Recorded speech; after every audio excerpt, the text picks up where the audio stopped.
안녕하세요. 책 읽는 다락방입니다. 오늘은 김아나님의 당신이 준 선물을 소개해 드리겠습니다. 당신이 준 선물은 총 4권으로 구성되어진 현대 판타지 소설입니다. 할아버지로부터 물려받은 목공의 공방을 운영하는 조각가 수현. 그녀는 어느 날 자신의 공방으로 찾아온 한 여자아이 동아를 알게 됩니다. 동아와 조금씩 가까워질 무렵 그녀는 경주에서 동아가 실종되었다는 소식을 접하게 됩니다. 아무도 찾지 않는 그 아이를 위해 그녀는 홀로 경주로 떠나게 되고 이 뜻하지 않은 여정에서 비밀스러운 청년 선재를 만나게 됩니다. 수연은 이 여정을 통해 지금껏 경험하지 못했던 완전히 새로운 세상을 체험하게 되고 선재라는 인물의 엄청난 비밀을 알게 됩니다. 또한 현세의 삶과 과거의 삶이 미묘하게 이어져 있음을 느끼게 됩니다. 아이를 찾기 위해 다른 차원으로 들어가게 된 수연의 여정, 그 두 번째 이야기. 오늘 소개해드릴 부분은 당신이 준 선물 1권 중 지난 1편 영상에 이어지는 내용을 낭독해드리겠습니다.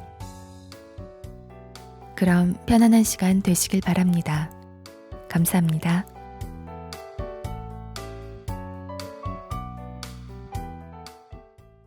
무성한 나뭇가지 틈으로 작은 절집 2채와 창고 1채가 보였다. 암자의 처마 밑에서는 그들을 기다렸다는 듯 앉아있는 한 노승이 있었다.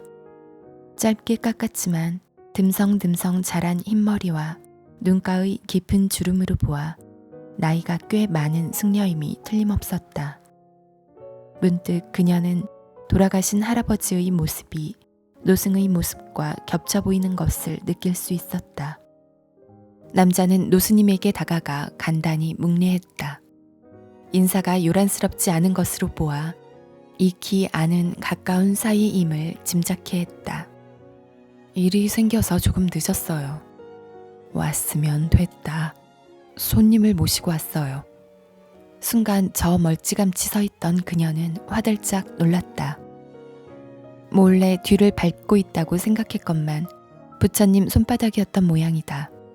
그는 물끄러미 뒤돌아보았고 수연이 쭈뼛쭈뼛한 자세로 나무 뒤에서 걸어 나왔다. 그녀를 바라본 노승이 다시 그에게 물었다. 무슨 일로 손님까지? 제가 본의 아니게 신세를 좀 지게 돼서. 내 손님이니 잘 모시도록 해라. 네. 그와 노승이 이런저런 이야기를 주고받는 동안 수연은 암자의 주변을 둘러보았다. 그야말로 사람 한 명 찾아보기 힘든 깊은 숲속에 위치한 암자였다.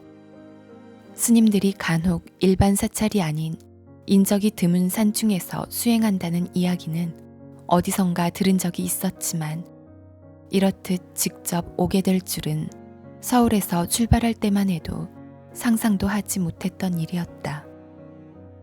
생각보다 길어진 여정으로 지친 수연은 마루에 털썩 주저앉았다. 평소 운동을 하지 않다가 갑자기 가파른 산길을 한참 오른 탓인지 다리가 욱신거렸다. 원래의 계획대로라면 지금쯤 경주 시내의 숙소에서 짐을 풀고 TV를 보며 편히 쉬고 있을 시각이었다. 잘 알지도 못하는 남자를 따라 한밤중에 산중의 암자를 찾아오다니. 역시 지나치게 대담했던 건 아닐까. 이런저런 생각에 파묻혀 있을 때 스님의 방에서 걸어 나온 그가 수연을 불렀다. 오래 기다렸죠? 아니요. 사례금 드릴까요, 지금?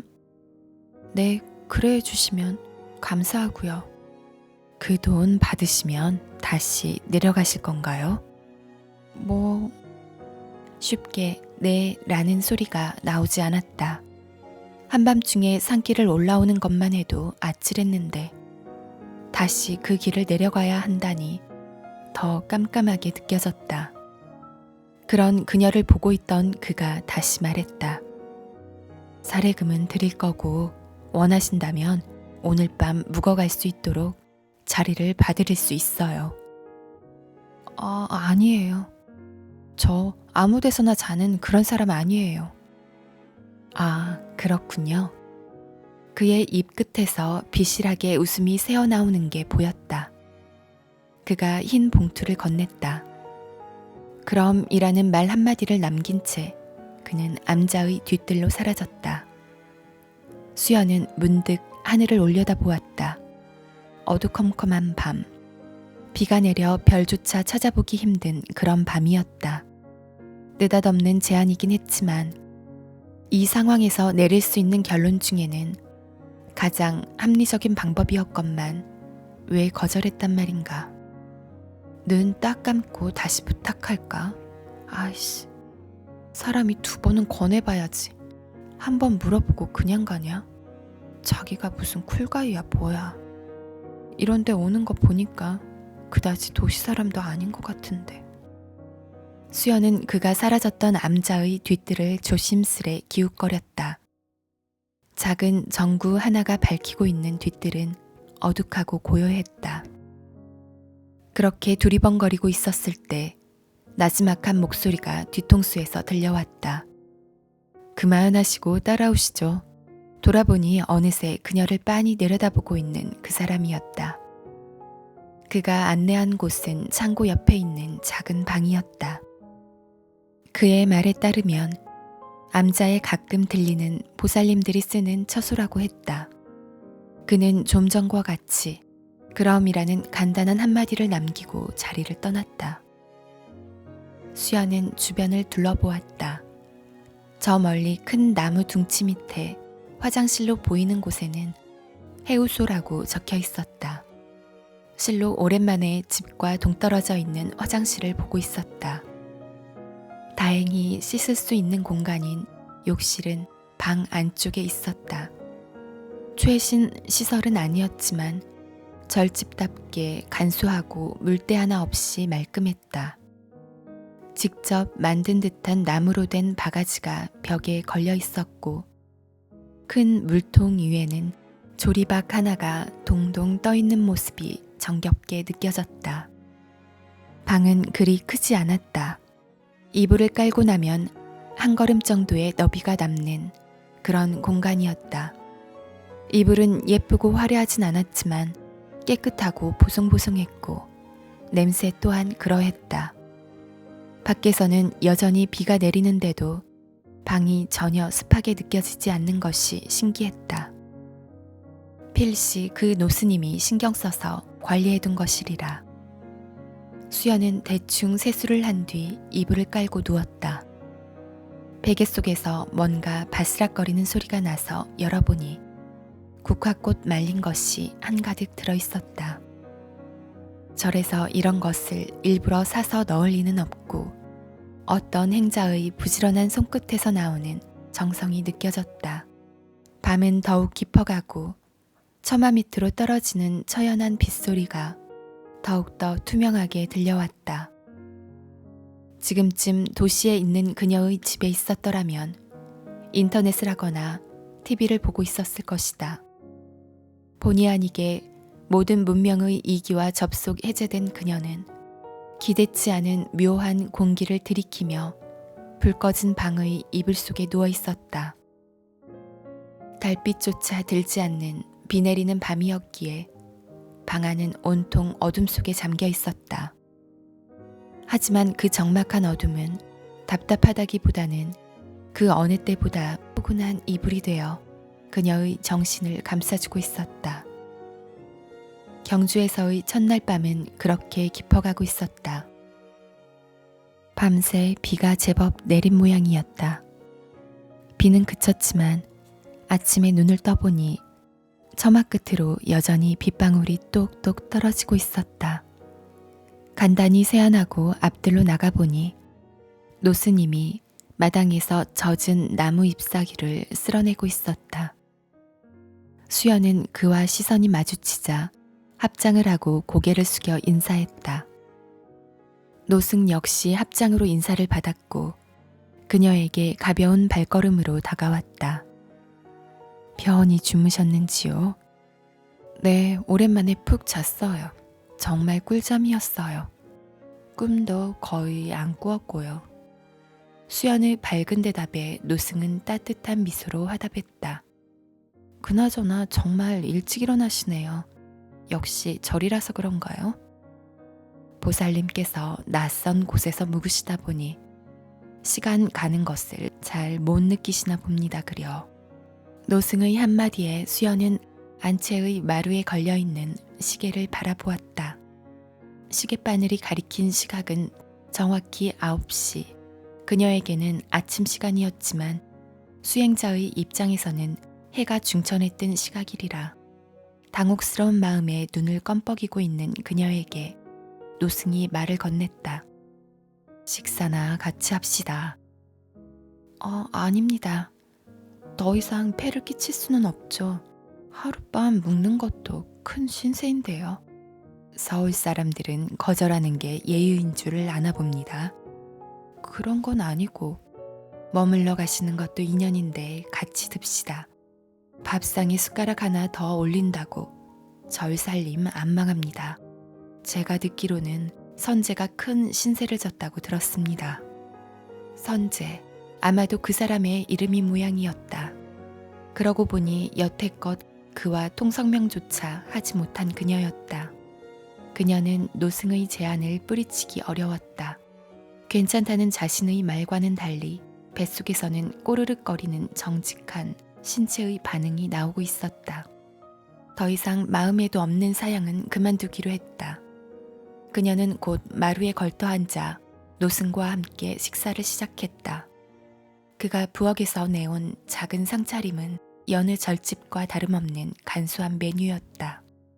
미역국과 깍두기, 감자조림 그리고 약간의 나물 반찬이 전부였다. 하지만 재료 자체의 신선함과 수행자의 정성어린 손맛이 깃든 음식은 평소에 요리에 10분조차 투자하지 않는 자신의 식단보다는 훨씬 값어치 있게 느껴졌다.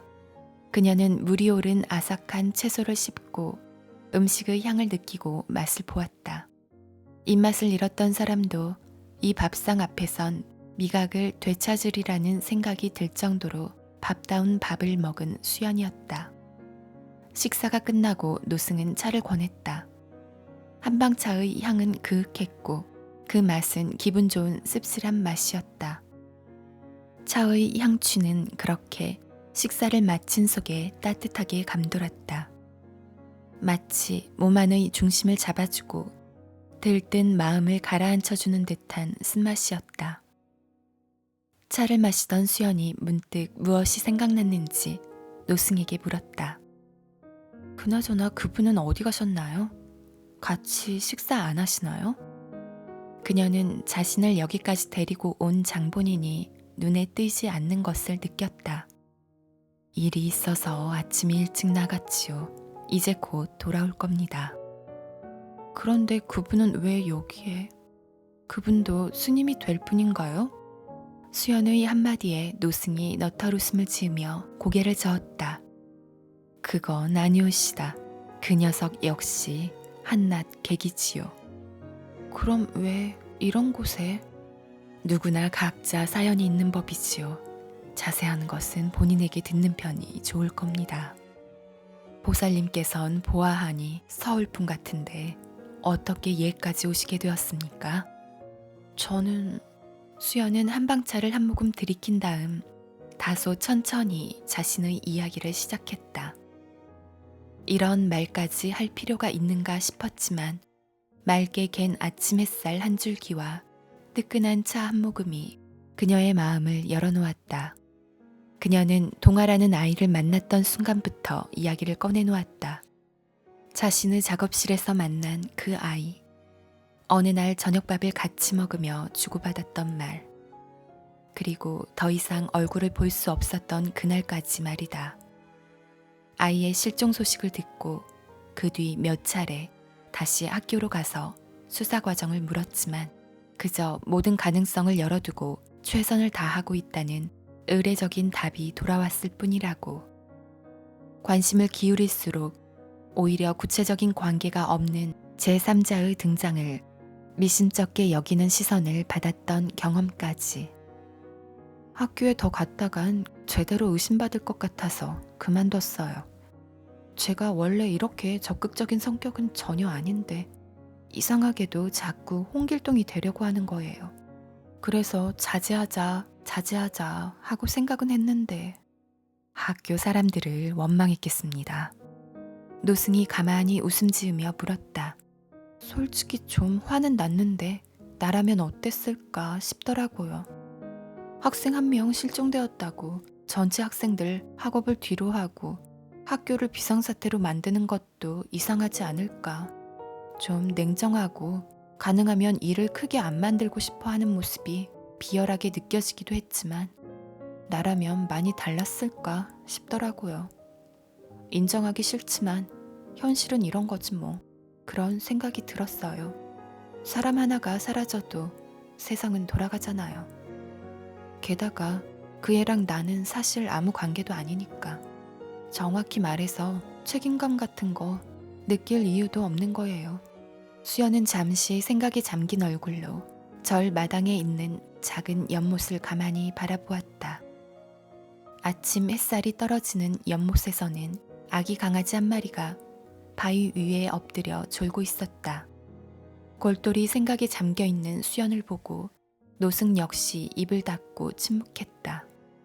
잠시의 맑은 정적이 흘렀고 수연은 자신 앞에 누군가가 있다는 사실도 잊어버린 채 어딘지 멍한 표정으로 연못을 바라보고 있었다. 그러던 어느 순간 그녀는 속삭이는 듯한 작은 목소리로 말했다. 그런데 왠지 나라도 기억해줘야겠다 싶더라고요.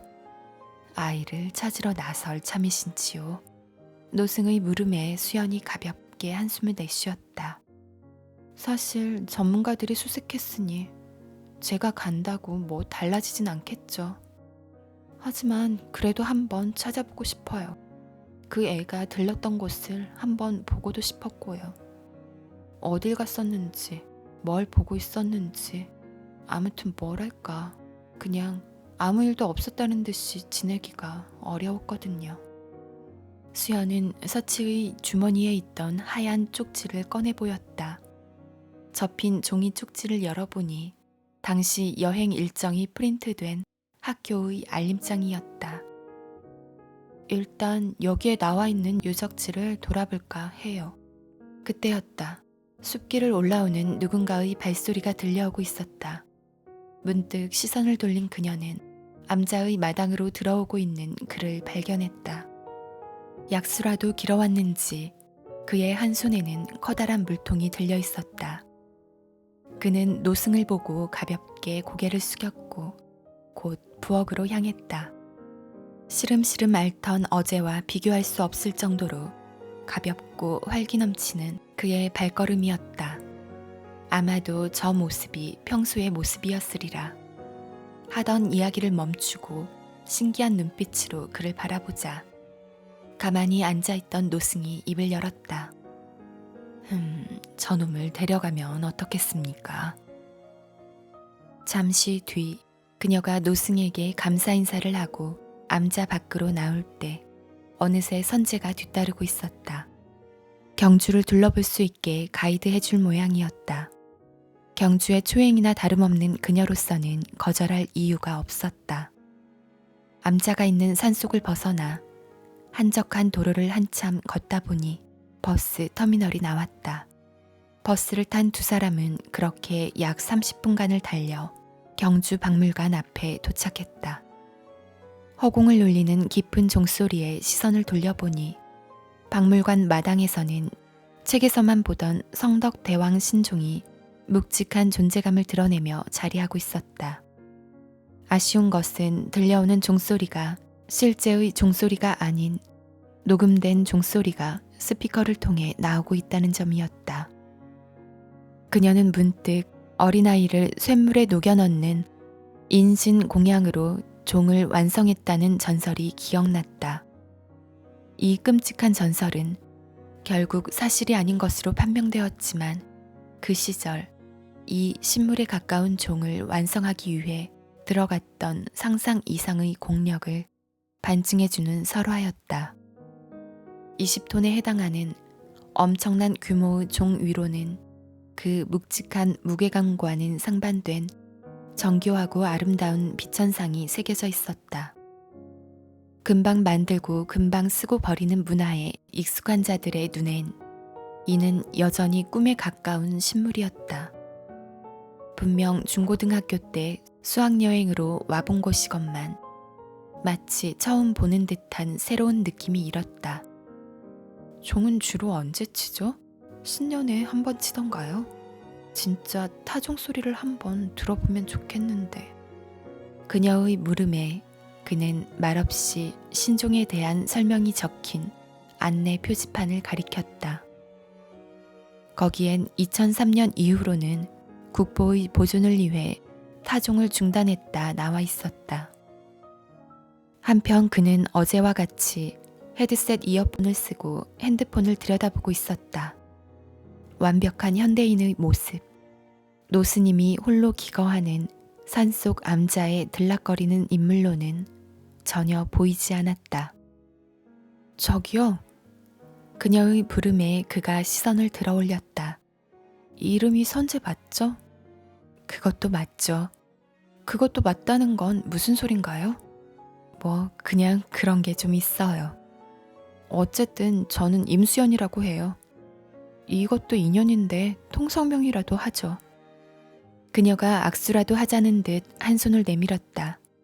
하지만 그는 무슨 생각인지 그저 그녀의 손을 빤히 바라볼 뿐이었다. 순간 어색함을 감추려는 듯 수연은 자연스럽게 손을 뒤로 빼며 말을 이어나갔다. 할 일 없으시면 저랑 같이 박물관 둘러보실래요? 남자는 예상대로 고개를 가만히 저었다. 저 때문에 시간 낭비하시는 것 같아서 죄송한데 스님 때문에 억지로 나오신 것 맞죠? 빚을 지는 건 싫으니까 오늘은 제가 돕는 거예요. 신세는 벌써 충분히 갚으셨어요. 수연은 주머니 속에 하얀 봉투를 들어 보이며 말했다. 내 걱정은 말고 그쪽 일정이나 신경 써요. 몇 마디 건네보려던 수연은 주춤하며 결국 홀로 박물관으로 입장했다. 그녀가 처음 들어간 곳은 신라 역사관이었다. 푸르고 거뭇거뭇하게 녹이 쓴 청동검부터 현재의 이란, 당시에는 페르시아로 알려졌던 곳으로부터 온 유리잔, 그리고 정말 저런 것을 머리에 쓰고 다녔을까 싶은 지금 봐도 화려한 금관까지 꽤나 다양한 유물들이 자리하고 있었다. 미리 문화재 관련 책이라도 조금 들여다보고 왔더라면 그 감동이 배로 다가왔을 법하지만 아무런 준비 없이 돌발적인 여정을 감행했던 터라 그런 것을 기대하긴 어려웠다. 그렇게 한참을 서성거리던 그녀는 무엇이 생각났는지 가방을 뒤적여 사진 한 장을 꺼내들고 안내 데스크 앞에 섰다. 혹시 이렇게 생긴 아이 보신 적 있나요? 안내원은 사진을 들여다보다가 전래 고개를 흔들고 물러났다. 정말 그런 방법으로 찾을 수 있다고 생각해요? 등 뒤에서 들려오는 누군가의 목소리에 뒤돌아보니 선재가 서 있었다.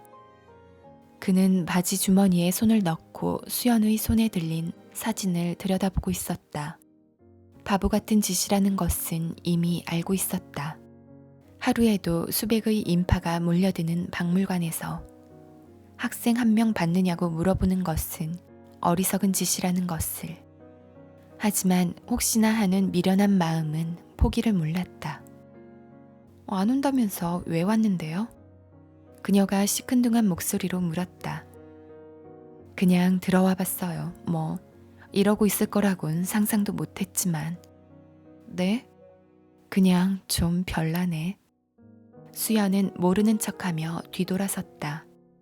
선재는 곧 그녀의 뒤를 따라 신라 미술관으로 들어갔다. 역사관보다 유독 불상들이 많이 전시된 미술관이었다. 별 생각 없이 전시장을 둘러보던 그녀가 문득 자신의 뒤를 따라오던 동행인을 바라보았다. 그녀의 무심했던 시선에 어느덧 호기심이 차오르고 있었다. 작은 불상 앞에 서서 두 손을 모으고 가만히 묵례하는 그의 모습이 보였기 때문이었다. 유물을 비추는 부드러운 광선이 반사되어 그의 얼굴 위에 금빛으로 일렁거리고 있었다. 뭔지 모를 고요하고 엄숙한 분위기에 그녀는 입을 꾹 닫고 그 모습을 바라볼 수밖에 없었다. 잠시 후 조심스레 그의 옆으로 다가가 유리관 안에 놓인 유물을 바라보고 있는 그에게 말했다. 비로자나 부리네요. 그녀의 한마디에 그는 말없이 고개를 끄덕였다. 대체 뭘 하는 사람일까 궁금했지만 쉽게 물어볼 엄두가 안 났다. 자기 이야기를 하는 것을 퍽 좋아하는 사람은 아닌 게 분명하다. 그들의 느린 발걸음은 어느새 한 유물 앞에 당도해 있었다. 금강 역사상의 두 상이 돌로 조각된 사람의 얼굴보다 조금 더 큰 조각상이었다. 성이 난 듯 두 눈꼬리가 날카롭게 올라가고 입은 결의에 차서 굳게 담은 다소 맹렬한 표정의 금강 역사상이었지만 그의 성난 얼굴엔 어딘지 모를 자애로움과 인자함이 스며들어 있었다. 은은한 황금빛 조명 아래서 침묵에 잠긴 금강 역사상을 바라보고 있는 그에게 다시 물었다. 혹시 건강에 문제라도 있으세요? 절에는 요양차 계시는 건가요? 수연은 버스 안에서 위태로웠던 그의 모습이 기억났다. 요양? 수연이 입에 올린 한마디에 핫 하고 웃음을 터뜨리는 선재였다. 처음으로 본 그의 웃음이었다. 좋을 대로 생각해요. 그는 더는 말하지 않았다. 잘 알지도 못하는 나그네에게 콤플렉스를 떠벌릴 생각은 없는 모양이었다.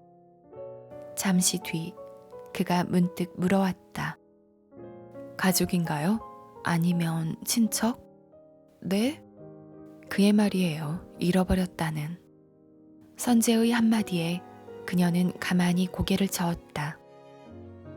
그냥 우연히 만난 사이예요. 문득 그녀를 이해할 수 없다는 듯이 빤히 바라보는 선재였다. 한가인가 봐요. 알지도 못하는 사람 찾으러 다니고. 비웃으신다 해도 어쩔 수 없어요. 비웃는 건 아니고 사람들 보통 안 그러잖아요. 다 자기 살기도 바쁜데. 사실 나도 무지하게 무심한 인간인데 어쩌다 보니 여기까지 왔네요. 내 착각일지도 모르지만 그 애는 정말 나밖에 없는 것 같아서. 그쪽이 보기엔 정말 쓸데없는 간섭으로 보여요? 나야 뭐 지나가는 사람인데요. 본인 좋을 대로 하면 그만 아닌가? 두 사람은 박물관을 나와 비교적 가까이에 있는 안압지로 향했다. 날씨는 적당히 시원했고 쾌적했다. 멀리에선 수학여행인지 소풍인지 교복을 입은 아이들이 줄지어 걷고 있었다. 비가 개고 난 뒤에 청명한 하늘만큼이나 밝고 기운찬 아이들이었다. 수연은 문득 그 시절 자신의 모습이 떠올랐다. 공부를 잘하거나 외모가 뛰어난 학생은 아니었지만 성격이 밝고 떠들어대는 것을 좋아하던 철없던 모습이 주마등처럼 스쳐 지나갔다. 지금처럼 어딘지 모르게 냉소적인 인간이 될 거라고는 꿈에도 몰랐던 시절이었다. 뭔가 수학여행 다시 온 기분이에요. 저만 했을 때가 제일 행복했었던 것 같아요. 그녀가 여고생 한 무리를 가리키며 말했다. 아이들은 호수 앞에서 기념사진을 찍으며 낄낄거리고 있었다. 그녀가 가리키는 아이들을 바라보던 선재가 입을 열었다. 인간들은 늘 과거를 회상하면서 미화시키죠. 하지만 그때가 더 행복했으리란 법은 없어요. 그냥 기억을 못하는 거예요. 좋은 것만 기억나는 거죠. 차가운 이성이 실린 그의 한마디에 아이들을 가만히 바라보던 그녀가 다시 입을 열었다. 순간 바람이 불어와 그녀의 앞머리를 가만히 쓰다듬으며 지나갔다. 그럴지도 몰라요. 분명히 그때도 힘들었을 텐데. 그런 건 기억 안 나고 할머니처럼 그땐 참 좋았지 하고 있는 거겠죠. 그런데 그런 거 있잖아요. 아무리 웃어도 그때처럼 온몸이 터져나갈 만큼 기쁘지 않고 아무리 울어도 가슴속이 시원해지지 않는 느낌이랄까. 그냥 뭔가 둔해진 느낌. 김 빠진 콜라가 된 느낌. 삶의 무게가 차곡차곡 쌓인다는 것이 이런 것일까. 어깨 위로 무겁게 쌓이는 무언가가 있었다. 어쩔 수 없다라는 무력감. 평소엔 제법 익숙하게 느껴졌던 그 모든 것들이 생소한 얼굴로 고개를 빠끔 내밀고 있었다. 서울의 집이었다면, 평소와 같은 정신없는 일상이었더라면 감지조차 하지 못했을 그 미묘한 허전함을 느끼며 발을 내딛고 있는 그녀였다. 그래도 아무 말 없이 걸을 수 있다는 게 좋았다. 그냥 함께 걸어줄 사람만 있어도 충분하다는 생각이 들었다. 애써 가면을 쓰지 않고 상대방에게 애써 맞추지도 않으며 누군가와 함께하며 이렇듯 편안한 느낌을 갖는 것도 참으로 오랜만이었다. 아, 그런데 한 가지 물어봐도 돼요? 일부러 본 건 아닌데 박물관에서 말이에요. 합장하고 기도하는 것처럼 서 계시던데. 길잡이들이 흔히 하는 예식이죠. 예식이요? 간단히 말하자면 유물 앞에서 예를 지키는 거예요. 나 같은 길잡이뿐만 아니라 간혹 고대 유물을 연구하는 학자들도 그런 예를 갖추는 사람들이 있죠. 길잡이가 뭔데요? 학자들이 유적지 연구에 착수할 때 장소를 가이드하고 발굴 작업을 서포트하는 일이죠. 이 업계에선 가이드 대신 길잡이라고 불러요. 캐물어서 알아낼 수 있을 것 같지 않았던 그의 정보를 운 좋게 듣게 된 순간이었다. 애초부터 자신의 행선지를 보고 쉽게 갈 수 있는 루트를 한 번에 짜는 것을 보고 뭔가 있다는 예감이 들었던 건 사실이다. 하지만 길잡이, 즉 유적지 가이드였을 줄은 상상하지 못했던 일이었다. 유물 앞에 고개를 숙여 예를 갖추는 길잡이. 모든 게 빠르게 돌아가는 세상 안에서 그와 같은 인물을 본다는 것은 그녀에게 신선한 호기심을 가져다 주었다. 처음 만났을 때만 해도 이런 것은 상상도 못했지만 알면 알수록 궁금해지는 사람이었다. 문득 자신의 동행인에 대한 상냥한 호기심이 든 수연은 그를 유심히 바라보았다. 얼핏 보면 평범한 외모였지만 맑고 하얀 피부와 깨끗한 눈매가 유독 돋보이는 얼굴이었다. 눈동자는 푸른 기운이 돈다고 느껴질 정도로 새까맣고 눈의 흰자위는 첫눈처럼 깨끗하고 하였다. 전체적으로 차분한 인상이긴 했지만 그 저편으로는 장난기 넘치는 소년의 모습도 느껴졌다. 반면 가벼울 듯하면서도 그 안의 어딘가에는 불꽃으로 이글거릴 것 같은 느낌도 있었다. 거짓말이나 강교한 말은 성격상 못할 것 같은 분위기였다. 수연은 그렇게 자신에게 무엇을 펼쳐줄지 모르는 인연과의 접점에 서 있었다.